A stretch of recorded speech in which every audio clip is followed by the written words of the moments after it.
An ordinary day when everything seems ordinary. The sun rises as usual, people are somehow involved in life, business is humming along, children are playing carelessly in the streets. The year is 79 AD. And the city of Pompeii of the Roman Empire is so beautiful and magnificent that it is considered the pearl of the Mediterranean. But that ordinary day would turn into a nightmare that would irrevocably change the lives of everyone, without exception, living in this beautiful city.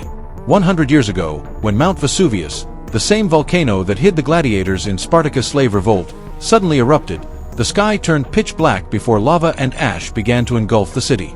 As waves of hot lava washed everything away, people tried to flee, but they could not escape their fate.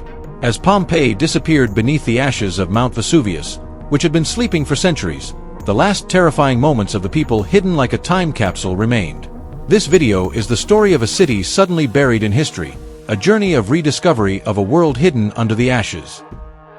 Pompeii, a city that reflected the glamorous wealth and culture of the Roman Empire, was full of life as a favorite port city of the Mediterranean. Located near the city of Naples, Pompeii's mostly wealthy inhabitants lived a bustling life with temples, baths, markets, brothels, and crowded streets. Of course, this was almost 2,000 years ago.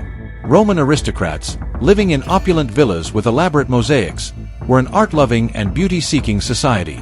Mount Vesuvius, rising in the center of the city, was always there like an imposing sentinel, but no one ever imagined that this gigantic mountain could be deadly. Yes, sometimes it reminded them of its presence with small tremors, but this was part of their daily life. They could never have known that this mountain, which they were used to seeing every day, would bring their end. They even owed their wealth to Mount Vesuvius. They grew grapes and olives on the volcanic soil it provided, adding to their wealth. Pompeii was used to earthquakes. The events that led to the city's destruction actually began with a massive earthquake on February 5, 62 AD. This shattering event, measuring 7.5 on the Richter scale, left the city in ruins. The city's aqueducts and infrastructure were damaged and many buildings collapsed. The devastation was a major warning sign for the people of Pompeii, but repairs soon began and people returned to their old lives. In fact, Emperor Nero's visit to the city accelerated the restoration work and brought the city back to life. However, in the following years, seismic activity continued unabated, with large earthquakes and small tremors frequently halting people's lives and frightening them. And yet, since the earthquake 17 years ago, life had returned to normal and the city had regained its former glory. By 79 AD, even stranger events began to occur, especially during the summer months. The fish in the Sarno River, the lifeblood of the city, washed ashore, water supplies were cut off, and the vineyards on the slope of Mount Vesuvius suddenly withered. While this was alarming for the population, the vast majority did not realize the real danger and did not feel the need to leave the city. In the early morning hours of August 24, 79 AD, 1,000 years of accumulated energy deep inside Mount Vesuvius was suddenly released. The fire and smoke that shot into the sky was only a volcanic event in the eyes of the people, but the real horror erupted at noon. The volcano erupted with an incredible force that shattered its entire summit.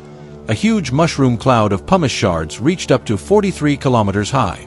The enormous energy of this eruption would be calculated centuries later as equivalent to tens of thousands of times the atomic bomb dropped on Hiroshima. Clouds of ash began to descend rapidly on Pompeii. The dense ash suspended in the air, although light, was so dense that it quickly covered everything and began to engulf the city. In desperation, people tried to flee or seek shelter. No matter what they did, they could not escape such a deadly force. This terrible death brought by Mount Vesuvius was for all the people of Pompeii, rich and poor, master and slave. The next day, another powerful explosion sent the ash cloud even higher. This time it contained heavier stones than the first explosion. It was dense enough to collapse some of the city's buildings by raining heavier and thicker stones on them. Those who had survived the previous explosion but could not escape the city clung desperately to their loved ones and tried to protect themselves somehow. But all these efforts were in vain. As the clock ticked down, the huge mass of ash in the sky succumbed to its own weight, creating 6 deadly waves that leveled the city. These waves of superheated ash and air suddenly buried Pompeii meters underground and into the dark abysses of history. The city disappeared beneath a petrified volcanic layer, forgotten almost as if no life had ever existed. Until 1755 AD, at the end of 1,700 years, when the construction of the Sarno Canal began. Italian architects started digging tunnels for the canal and realized that they were right on top of the unfortunate city in the legends passed down from generation to generation by the people of the region. Despite various difficulties, the ancient city of Pompeii was uncovered after years of archaeological work, and today it is arguably one of the most famous historical spots in the world. How could it not be? A huge city, meters below the surface, unearthed almost by digging with a needle. And people who were petrified, yes, literally petrified, by the terrible catastrophe that happened in that city. Whatever they were dealing with, whatever they were doing, they just stayed. Some of them hugged their children, some of them collapsed against a wall. People, houses, streets and shops that literally just died and were completely preserved by being buried meters underground thanks to the layer of ash that was spread over them. A real archaeological treasure for today. Visitors to the ancient city of Pompeii today see petrified people meeting their demise in twisted and awkward positions. This is because the overheated air burned their lungs and melted their muscles. After 1700 years, the internal organs have naturally disappeared, but the bones have shown a resistance to this ash structure.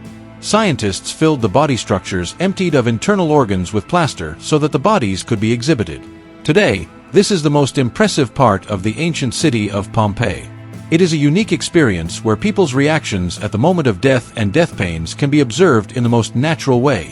In 1861, professional excavations began with the arrival of archaeologist Giuseppe Fiorelli and are still going on in Pompeii today. Although 44 hectares of the 66 hectares uncovered have been excavated, work continues in the remaining area. Many historical facts have been brought to light with the tablets and inscriptions unearthed both in the region and in nearby settlements. With the unearthing of an entire city, one can walk the streets of centuries ago, see the mosaics painted on the floors or walls of houses, visit the interiors of some buildings and touch the statues. Approximately 4 million people visit this amazing experience every year, making it one of the most active archaeological sites in the world. So, what are the structures uncovered and what do they tell us? First of all, it is possible to say that there was a very active life in Pompeii. There are houses belonging to ordinary people, places where slaves lived crammed in poor living conditions. There are also enormous villas where the very rich people of Rome reflected all their splendor. One of the most beautiful buildings that has been uncovered and can be visited in all its beauty is the house of Julia Felix, one of the richest women of the city in those years, located on the widest street of Pompeii. Felix, the landlady of the house, had opened part of the large land she owned for rental apartments and the other parts for the use of the public in those years. The complex consisted of a large house with a large courtyard, large gardens, a thermal resort with hot baths and a park. On the same street, a dining house, where hot and cold meals were served and which was one of the most important places frequented by the people of Pompeii, was also unearthed. This place is not very different from today's bars with its counter and seating. The house of Proculus is closed to visitors, but its most important feature is already visible from the outside. A very elegant mosaic tile depicting a guard dog chained to the door. The house of Marcus Lucretius is famous for its courtyard. In the garden, there is an elegant marble fountain fed by a spring gushing from the statue of Silenos, as well as various mosaics and wall decorations. The house of Menander, where scenes from the Iliad and Odyssey are depicted, the house of mysteries, which stands out with its life-size murals, the house of fawns and the house of the Prince of Naples are also visited with great curiosity and amazement. In addition, the forum area, temples, amphitheater, gladiator barracks, laundry, baths and brothel buildings are other locations of interest to visitors. After all, Pompeii is by no means an ordinary ancient city. It is a rare time capsule that has preserved the splendor of the Roman Empire and all the striking details of its daily life. Preserved for centuries under volcanic ash, it shows us the triumphs, passions and ordinary lives of the people. At the same time, Pompeii, destroyed by the destructive power of Mount Vesuvius, symbolizes humanity's fragility in the face of nature and its desire for permanence throughout history. It allows us to understand the mistakes and achievements of humanity, while at the same time reminding us of our responsibility for the future like a slap in the face. So, what do you think happened? Was Pompeii, as some claim, a victim of divine punishment as a result of the spiral of pleasure and enjoyment that its people fell into? Or did they suffer the consequences of not taking any precautions against the overwhelming force of nature? We have come to the end of another video. Don't forget to like, share, and leave a comment. If you subscribe and turn on the notification bell, you can be instantly notified of the next videos. Thank you for watching. Goodbye.